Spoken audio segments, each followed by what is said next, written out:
Assalamualaikum warahmatullahi wabarakatuh. Waalaikumsalam warahmatullahi wabarakatuh. Apa kabar hari ini? Alhamdulillah. Ya, untuk memulai pembelajaran, mari kita berdoa. Silakan untuk ketua muridnya untuk memimpin doa.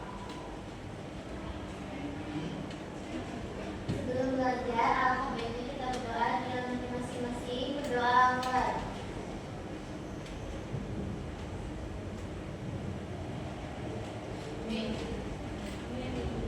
Berdoa selesai.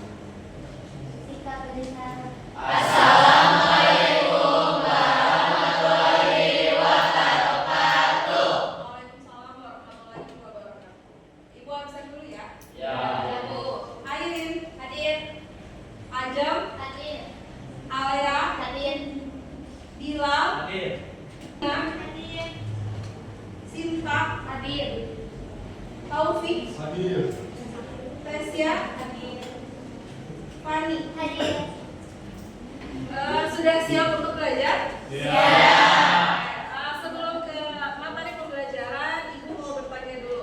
Apakah di antara kalian ada yang mengetahui tentang AI sebelumnya? Oke. Apa saja AI yang sudah digunakan? ChatGPT. Terus? Meta AI. Meta AI. Blackbox. Oke. Biasanya kalian menggunakan perangkat AI itu untuk apa? Referensi apa ya, Pak? Untuk membuat suatu PowerPoint ataupun dokumen. Dokumen. Oke. Jadi untuk hari ini kita akan mempelajari tentang konsep AI. Jadi nanti pada akhir pembelajaran kalian diharapkan bisa mengetahui apa saja manfaat dari AI, kemudian bagaimana cara mengoperasikan perangkat AI, dan bagaimana kolaborasi kita sebagai manusia bersama dengan perangkat AI untuk menyelesaikan suatu permasalahan. Kita mulai pembelajarannya.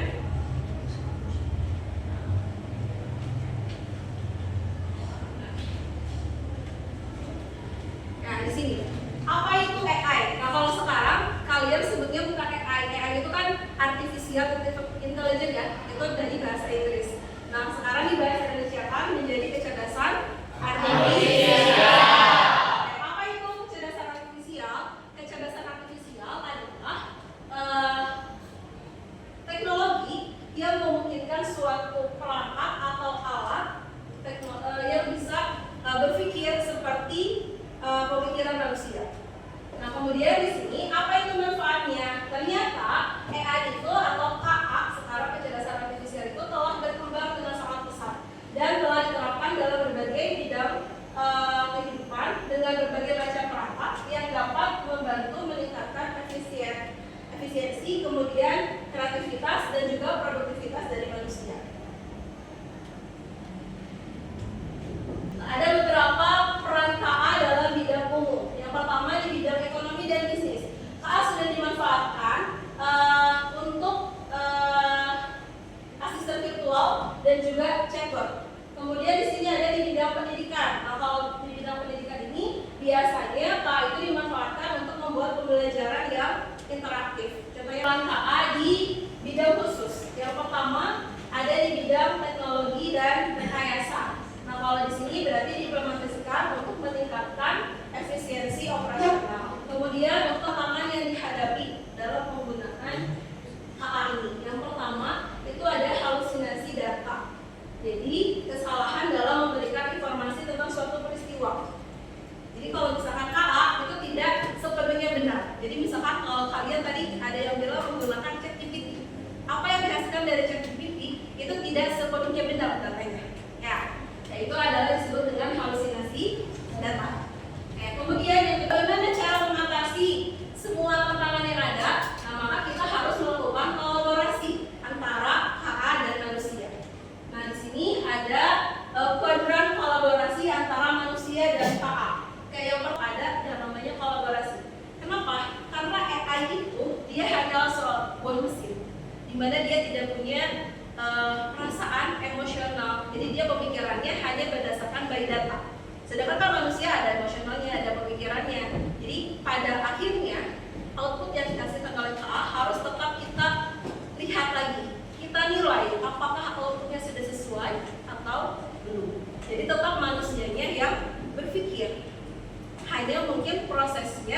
itu dibantu oleh KA. Jadi kalian tidak boleh serta-merta langsung memerintahkan KA untuk bekerja, tapi tetap harus kita juga ikut berpikir. Nah, kemudian di sini ada beberapa perangkat KA yang mungkin sudah pernah kalian gunakan sebelumnya ya. Kayak di sini ibu akan mencoba mempraktikkan mungkin beberapa perangkat AI. Di sini ada tadi quizzes. Quizzes atau sekarang itu namanya Wayground. Di sini fungsinya dia bisa membuatkan kalian quiz interaktif. Nanti kamu karena kelompoknya berarti kita sesuaikan saja dengan media yang sudah ada ya. Sudah bisa dibuka lembar kerjanya? Oke, berarti sekarang pada tahap ini kamu tentukan dulu mau perangkat apa. Kemudian tapi sebisa mungkin setiap kelompok itu dia perangkat KA-nya berbeda. Oke, setelah itu kamu diskusikan judulnya mau apa, masalahnya mau apa, mau buat proyeknya apa. Kemudian dibagikan tugasnya.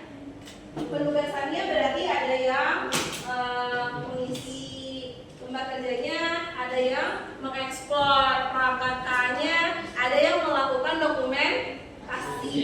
Nah, dokumen ini setiap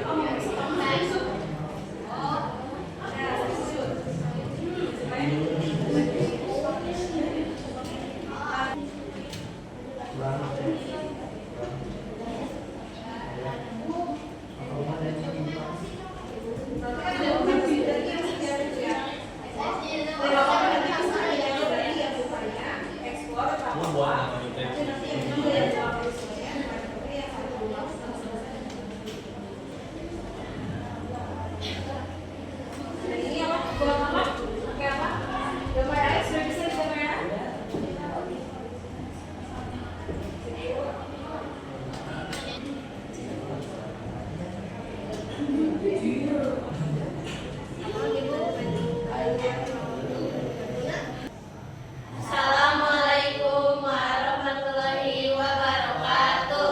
Waalaikumsalam warahmatullahi wabarakatuh. Kami dari kelompok 1 yang melaksanakan presentasikan hasil dari kolaborasi terhadap KA atau AI yang sudah dipilih yaitu ChatGPT. Menjelaskan cara pengoperasian tanpa AI. Yang pertama, untuk menggunakan tanpa AI, kalian bisa membuka di aplikasi Canva atau bisa search di Google. Nah, tampilan pertamanya pasti akan terbentuk. Kita lakukan tulisan prompt. Misalnya kita akan membuat gambar, dan kita akan mengklik di sini. Dan juga kita bisa menentukan gaya dari gambar tersebut mau bagaimana. Contoh di sini kita akan memilih ya bagian. Assalamualaikum warahmatullahi wabarakatuh.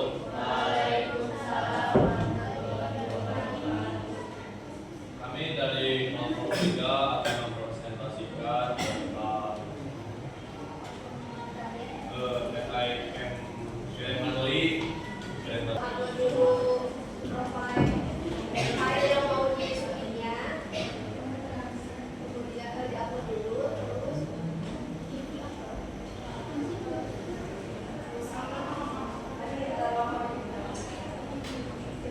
kemudian kita bisa memilih judulnya. Di sini kita memilih judulnya Human Rights. Kemudian kita juga dapat memilih judulnya kembali. Di sini kita memilih fitur yang formal, confident, dan asertif. Assalamualaikum warahmatullahi wabarakatuh. Waalaikumsalam warahmatullahi wabarakatuh. Kami dari komunitas akan menjelaskan tentang penggunaan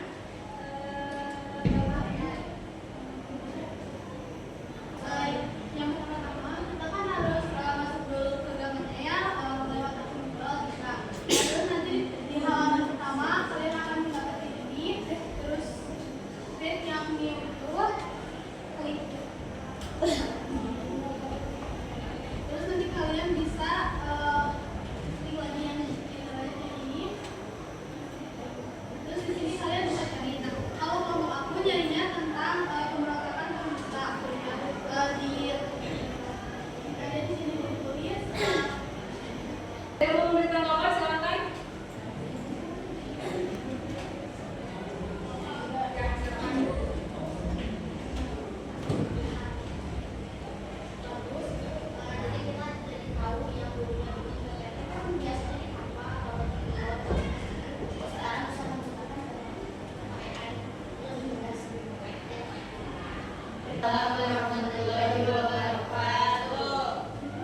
belajar itu mengenai ciri-ciri AI dan penggunaannya. Ternyata AI itu bukan cuma ChatGPT sama Meta AI. Ada AI lain yang berguna untuk kegiatan di sekolah, contohnya itu kayak tadi kan AI yang membantu membuat gambar ilustrasi, membuat gambar, membuat PPT. Terus kira-kira tantangan apa yang kalian hadapi selama proses pengerjaan proyek? Siapa yang mau? Tantangan apa yang paling sulit kalian hadapi dalam mengerjakan proyeknya? Apa? Siapa yang mau menjawab? Apa tantangannya selama mengerjakan? Oke, Selina apa?